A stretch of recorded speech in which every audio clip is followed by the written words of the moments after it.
Assalamu alaikum and welcome to today's segment on Surah Al-Maaida. A'udhu billahi minash shaitanir rajim.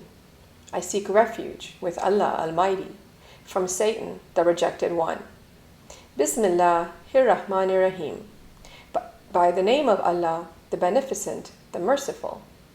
Alhamdulillahi Rabbil Alameen. Wassalatu wassalamu ala Muhammadin wa ala alayhi wasallam. Today we will start with Surah Al-Maaida. It's a Madani surah. It was revealed in Medina. It's the 112th surah to be revealed according to the order of revelation. But it's the 5th listed in the Quran. It has 120 verses, which are further divided into 16 ruku, or parts. Surah Al-Maaida is a continuation of the instructions provided about the consolidation of the Islamic community as mentioned in Surah An-Nisa, in which the Muslims have been directed to observe and fulfill all their obligations. Surah Al-Maaida further explains the regulations that have been prescribed to train the Muslims for that purpose. The word Al-Maaida is made of the root Mim Ya Dal. Its basic meaning is a table spread, which is open for everyone without any restrictions, and everyone's needs are met and all are fulfilled from it. There is a deep connection between Surah Al-Nisa and Surah Al-Maaida. Surah Al-Nisa tells us that we own nothing. The concept of personal ownership and personal belongings are negated. It also highlights the importance of inheritance and its fair and just distribution. Surah Al-Maaida tells us about a society where all can benefit from the unlimited resources provided by Allah on their Maida or table spread to fulfill their needs. This is in reference to the Sunnah of Prophet Isa alayhi salam.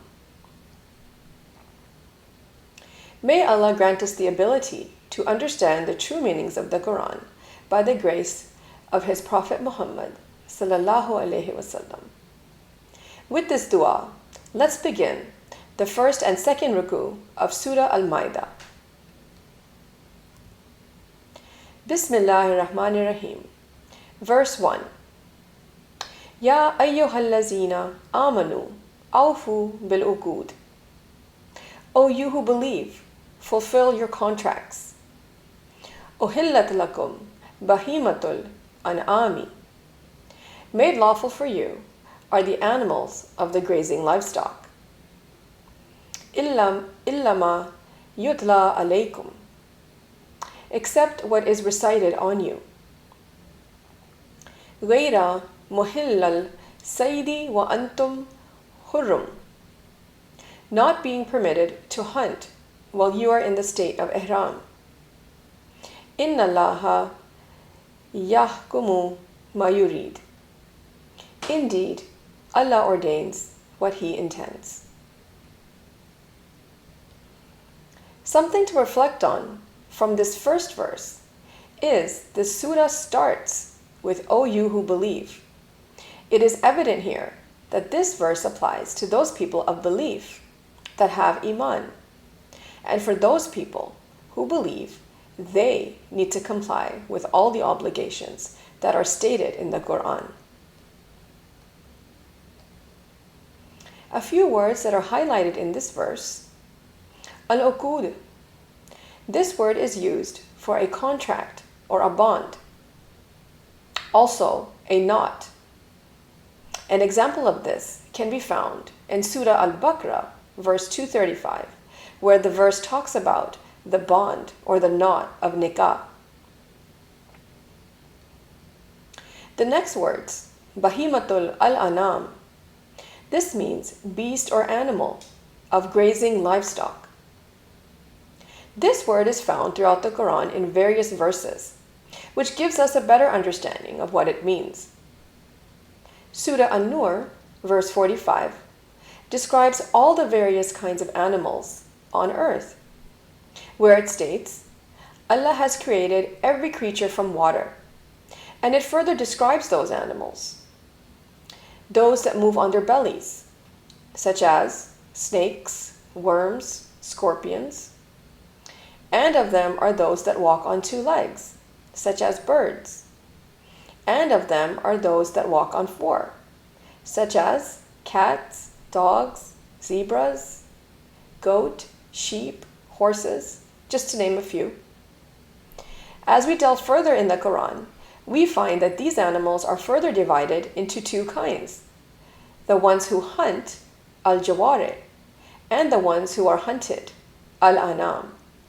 We can deduce from this that grazing animals are halal and carnivorous animals are haram. Also, those grazing animals that are cud chewing, those are considered halal for consumption.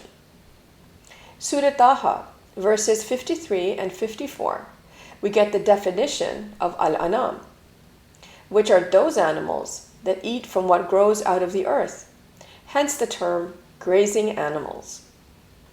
Surah Al-Anam, verses 142 to 144, explain further the attributes of Al-Anam. We find the sheep, goat, camel, and cow are listed here, and according to these verses, these animals are the ones that are halal for consumption. Therefore, Bahimatul Al-Anam are all the animals that have these attributes. Surah An-Nahl, verses 5 to 8, and Surah Yasin, verse 72, explains the two categories of animals which are considered Al-Anam. One category is for consumption, and the other category is for riding or transportation. Another word highlighted here is huramun. This means ihram. Here it is explained that it is haram to hunt those halal animals when we are in a state of ihram. Let's move on to verse 2. Ya ayyuhallazina amanu la tuhillu sha'air Allahi. O you who believe, do not violate the symbols of Allah. Wala ash-shahr al-harama, wala al-hadiya, wala al-qalayda, nor of the sacred month, nor of the offerings, nor the garlanded. Wala amina al-bayt al-harama, yabtahuna fadlum min rabbihim wa ridwanan, nor those coming to the sacred house, seeking bounty of their Lord and approval. Wa idha halaltum fa'astadu, and when you come out of ihram, then hunt. A few words that are highlighted in this verse. Tuhillu, this means to violate. Sha'air means a symbol or monument that refers to some personality or a nation or power. For example, a country's flag is sha'air, it's a symbol.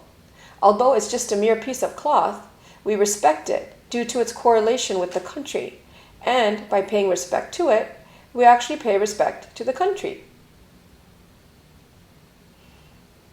Al-Shah al-Haram, this means the sacred month. As per Surah Al-Tawbah, verse 36, we find that there are 4 sacred months, and believers are forbidden to fight in these months, unless they are being attacked, because you have the right to self-defense. We see the word al-hadiyah. This means offerings or gifts, such as the gifts that the Hajis take. This can be money, clothing, or animals to be slaughtered. All these should be rightfully utilized as per their needs, something that we should all be mindful of. Another word here is al-qalayda.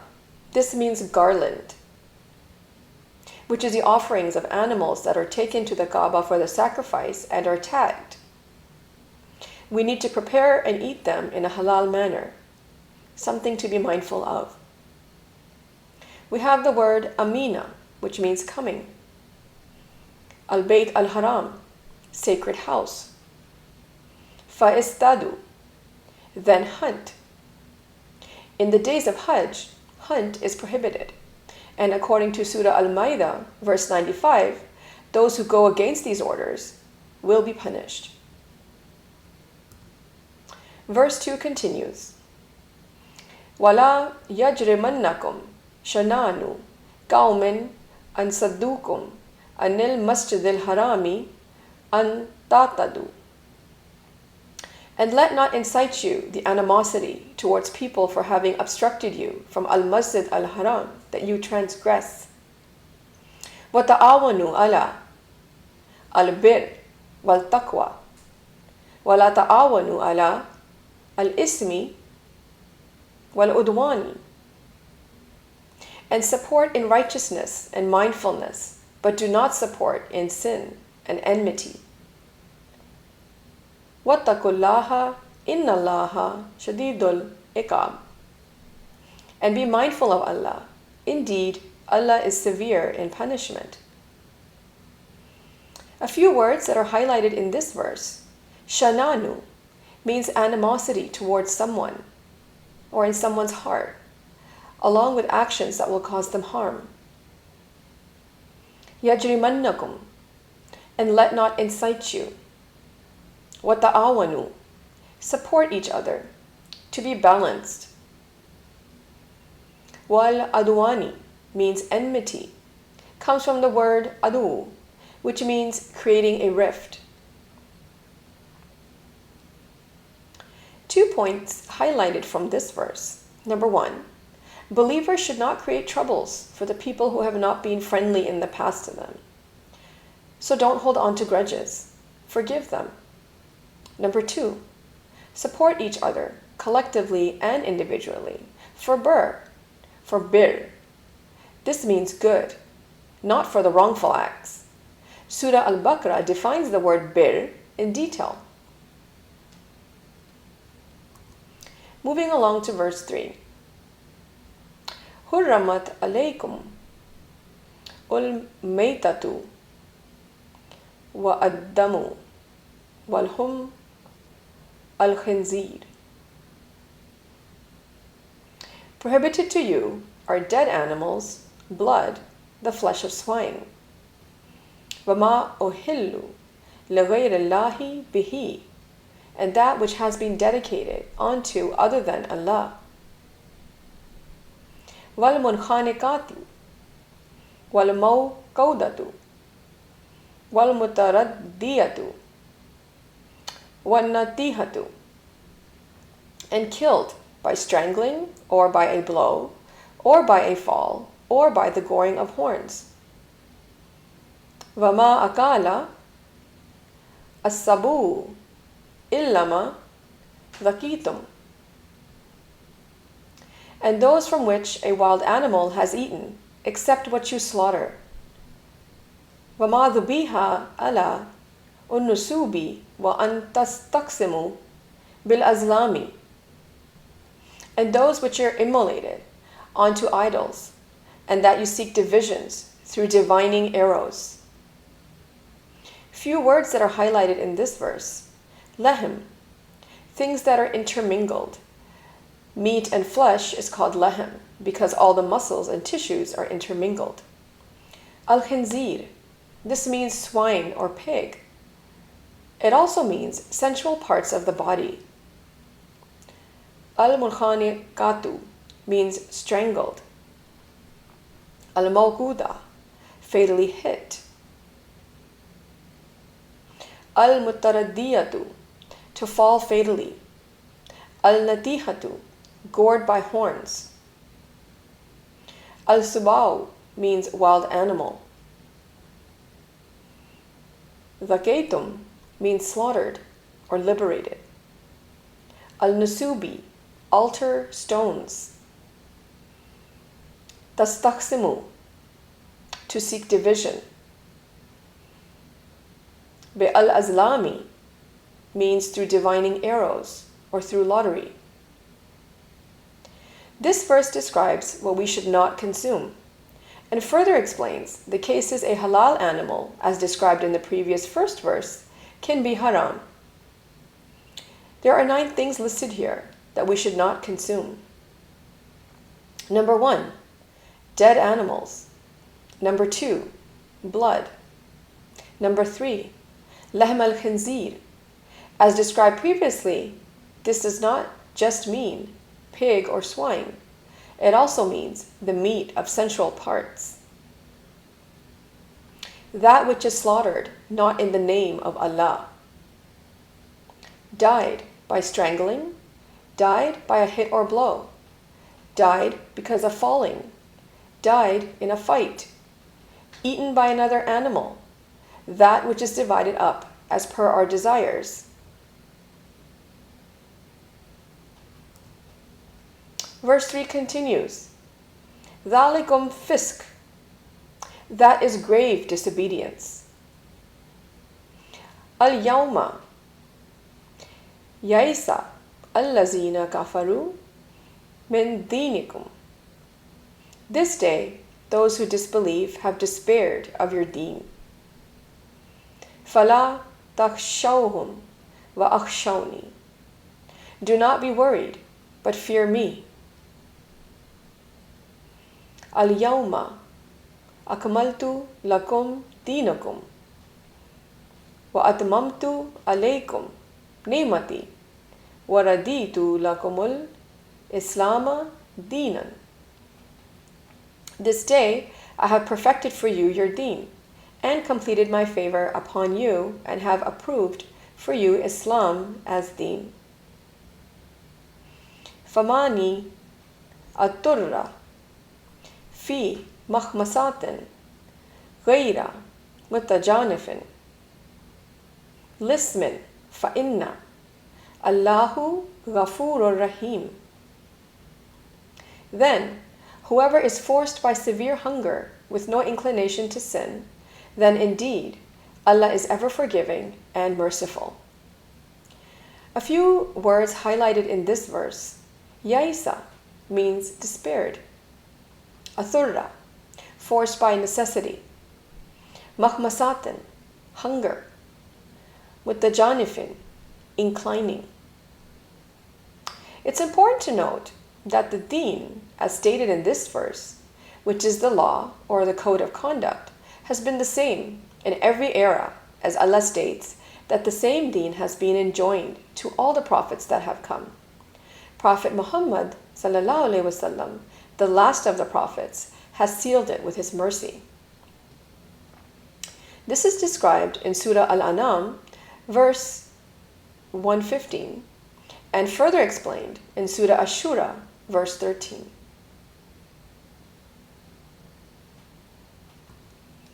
Let's go on to verse 4. يَسْأَلُونَكَ مَاذَا أُحِلَّ لَهُمْ. They ask you, what is lawful for them? قُلْ أُحِلَّ لَكُمُ الطَّيِّبَاتِ. Say, lawful for you are all good things. وَمَا عَلَّمْتُمْ مَنَا الْجَوَارِحِ مُقَالِبِينَ تُعَلَّمُونَهُنَّ مِمَّا عَلَّمَكُمُ اللَّهُ. And what you have trained of hunting animals, which you train as Allah has taught you. فَكُلُوا مِمَّا أَمْسَكْنَا عَلَيْكُمْ وَأَذْكُرُوا إِسْمَ اللَّهِ عَلَيْهِ. So eat of what they catch for you, and mention the name of Allah upon it, and be mindful of Allah Almighty. Inna Allaha sari'ul hisab. Indeed, Allah Almighty is swift to take account. A few words highlighted in this verse. Amsakna, they catch. Jawarihi, hunting animals. Mukallibina, one who trains animals to hunt. Amsakna, they catch. This verse describes the catching of bahima, or the halal animals, by use of other hunting animals, as long as they are trained to catch the hunt and not kill it. So we have the opportunity to slaughter them in the name of Allah. Verse 5. Al-yawma uhilla lakumul tayyibat. This day, good things have been made lawful. وَطَعَامُ الَّذِينَ أُوتُوا الْكِتَابَ حِلٌّ لَكُمْ وَطَعَامُكُمْ حِلٌّ لَهُمْ. And the food of those who were given the scripture is lawful for you, and your food is lawful for them. وَالْمُحْصَنَاتُ مِنَ الْمُؤْمِنَاتِ وَالْمُحْصَنَاتُ مِنَ الَّذِينَ أُوتُوا الْكِتَابَ مِنْ قَبْلِكُمْ. And chaste women from among the believers, and chaste women from among those who were given the scripture before you. إِذَا أَتَيْتُمُوهُنَّ أُجُورَهُنَّ مُحْسِنِينَ غَيْرَ مُسَافِحِينَ وَلَا مُتَّخِذِي أَخْدَانٍ. When you have given them their due compensation, desiring chastity and not fornicating or making secret relations. In this verse, we have a few words highlighted. Al-muhsanatu, chaste women. Mutakhidhi, those who take. Akhdanin, secretly making relations. From this verse, we learn it is halal to eat and make relations with those who are the people of the book, the actual practitioners of the book, and those who practice what the book says. Surah Al-Baqarah, verse 221, tells us not to marry polytheistic women until they believe, and believers are defined in Surah Al-Imran, verses 114 and 115. Verse 5 continues, وَمَنْ يَكْفُرْ بِالْإِيمَانِ وَقَدْ habita amaluhu. And whoever denies the faith, his work has become useless. وَهُوَ فِي الْآخِرَةِ مِنَ الْخَاسِرِينَ. And he in the hereafter is among the losers. A word highlighted here is habita, which means useless or worthless. Let's move on to verse 6. يَا أَيُّهَا الَّذِينَ آمَنُوا إِذَا قُمْتُمْ إِلَى الصَّلَاةِ. O you who believe, when you rise for salah, فَأَغْسِلُوا وُجُوهَكُمْ وَأَيْدِيَاكُمْ إِلَى الْمَرَافِقِ. Wash your faces and your hands up to the elbows. وَأَمْسَحُوا بِرُؤُوسِكُمْ وَأَرْجُلَكُمْ إِلَى الْكَعْبَيْنِ. And wipe over your heads and your feet up to the ankles. وَإِن كُنْتُمْ جُنُوبًا فَاتَّهَّرُوا. And if you are in a state of janaba, then purify yourselves. وَإِن كُنْتُمْ مَرْضَىٰ أَوْ عَلَىٰ سَفَرٍ. And if you are ill or on a journey. أَوْ جَاءَ أَحَدٌ مِنْكُمْ مِنَ الْغَائِطِ أَوْ لَمَسْتُمُ النِّسَاءَ. Or one of you comes from the place of relieving himself, or you have contacted women. فَلَمْ تَجِدُوا مَاءً فَتَيَمَّمُوا سَيِّدًا طَيِّبًا. And you do not find water, then seek clean earth. فَأَمْسَحُوا بِوُجُوهِكُمْ وَأَيْدِكُمْ مِنْهُ. Then wipe over your faces and hands with it. In this verse, we have a few words highlighted. Qumtum means you stand up, prepare. Aydiyakum, your hands. Al-marafiki, the elbows. Ruusikum, your heads. Arjulakum, your feet. Al-kabain, the ankles. Junuban, state of ceremonial impurity. Al-ghaiti, the toilet. Lamastumu, you touched or contacted. This verse starts with the same line as this surah started and is a continuation of what is required of the believers. Ya ayyuhalladhina amanu, O you who believe. According to this, the acceptance of faith comes first. Then all the necessary commands can be fulfilled. As true believers, we must fulfill all the commands as listed in these verses. This verse describes the wudhu or the ablution process. We should make the intention to do wudhu before acting upon it. This creates the mindset that we are doing this act for Allah. It is a mental preparedness, not just the physical purification, that we should be mindful of. Hazrat Khwaja Shamsuddin Nazimi explains the science of wudhu in his book, Ruhani Namaz, the spiritual salah. He states, it is essential to make wudhu before we establish our salah. It is also important to make an intention for wudhu, because upon making the intention for wudhu, the flow of lights changes its course from normal. Electrons are emitted from our muscles and it rejuvenates the body. After we make the intention, the first step is to wash your hands. All the electricity in the body rushes towards the hands. This beautifies our hands and makes our fingers flexible so that transferring our thoughts on a canvas are activated.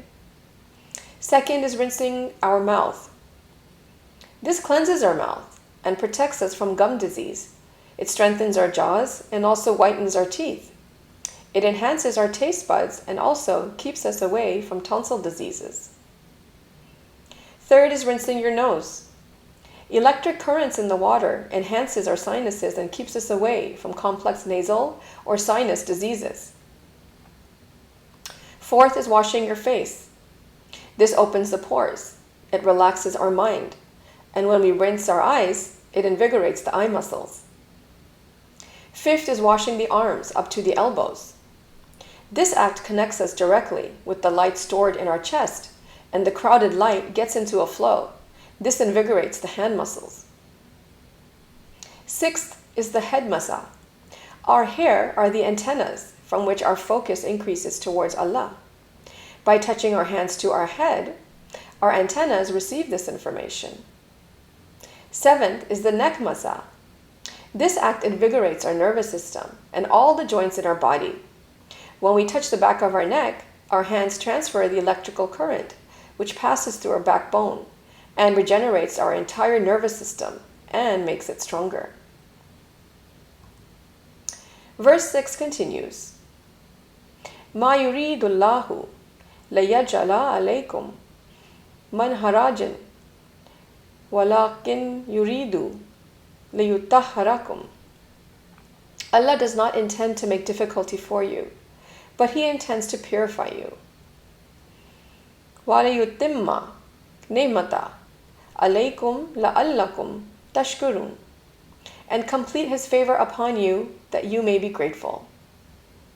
Allah is very kind to His creation, so He has made it easy for us, for whatever situation we might be in, and has explained in detail the matters of physical and spiritual purification. Moving on to verse 7. وَأَذْكُرُوا نِعْمَةَ اللَّهِ عَلَيْكُمْ, and remember the favor of Allah upon you. وَمِيثَاقَهُ الَّذِي وَثَّقَكُمْ بِهِ إِذْ قُلْتُمْ سَمِعْنَا وَأَطَعْنَا وَاتَّقُوا اللَّهَ, and His covenant with which He bound you when you said, we hear and we obey and remain mindful of Allah. Inna Allaha alimun bidhat as-sudur. Indeed, Allah is knowing of what lies within you. In this verse, we have the word mitakahu, which means His covenant. Making the salah on time does not mean that we are done, but it is rather a reminder for us to fulfill our covenant with Allah through action. Action should not just be 5 times a day. Action should be throughout the whole day.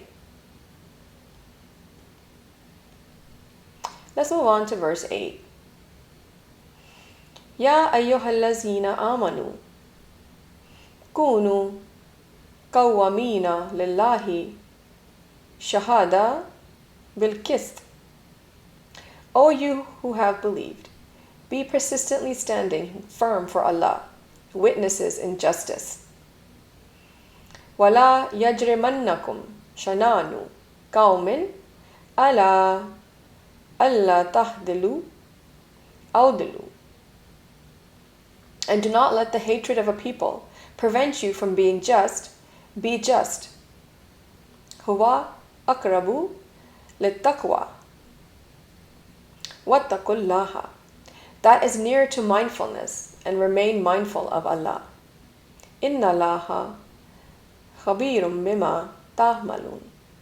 Indeed, Allah is aware of what you do. We should always be treating people with justice and equity.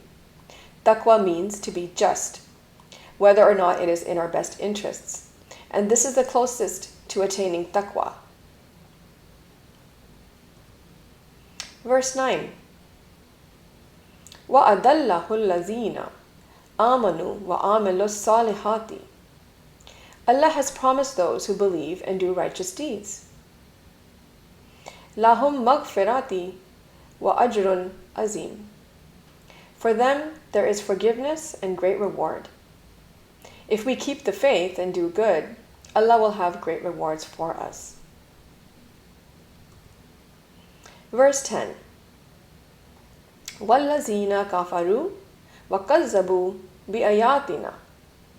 And those who disbelieve and deny our signs. أُولَئِكَ أَصْحَابُ الْجَحِيمِ. Those are the companions of hellfire. In this verse, we see the word al-jahim. This means hellfire. If we do not act according to the divine laws, the punishment is severe. Verse 11. Ya ayyuhallazina amanu adkuru ni'matallahi alaykum. O you who believe, remember the favor of Allah upon you. إِذْ هَمَّ قَوْمٌ أَنْ يَبْسُطُوا إِلَيْكُمْ أَيْدِيَهُمْ فَكَفَّ أَيْدِيَهُمْ عَنْكُمْ. When a nation resolved to extend their hands against you, then he withheld their hands from you. وَاتَّقُوا اللَّهَ وَعَلَى اللَّهِ فَلْيَتَوَكَّلِ الْمُؤْمِنُونَ. And be mindful of Allah, and upon Allah let the believers put their trust. In this verse, we have the word yabsutu highlighted, which means they stretch. We see the word kaffa. This means held back or restrained. The greatest blessing of Allah in this world is hidayah, which is guidance. And when those who have faith follow the orders of Allah and in accordance with the Holy Quran and the blessed Sunnah of the Prophet, then Allah is sufficient for their every need. There are examples of the past nations that when the times became tough, the believers were aided by Allah, and this is also true today. We should always strive and be action-oriented rather than just sitting idle and doing nothing, as described in Surah Al-Anam, verse 160.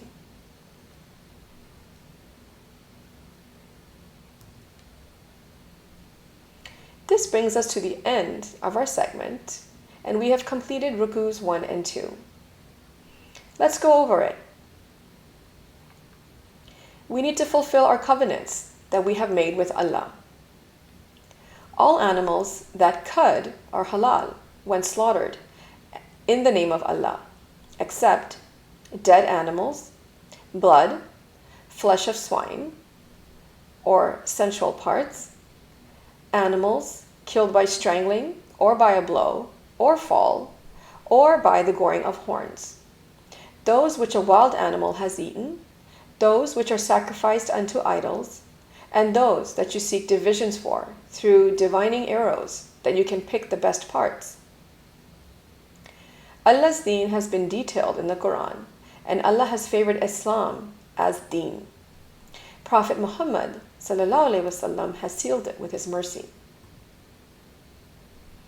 The believers can eat from the people of the book, those who practice what the book says. And believers can marry other believers and women who are from the people of the book. Purify yourself before salah by doing ablution or making a wudhu. If you are sick or on a journey and you don't have access to water, then seek clean earth and do tayammum. Biggest blessing is hidayah, which is guidance or direction. When we act of the commandments of the Quran in light of the Prophet Muhammad ﷺ, then Allah fulfills all our needs.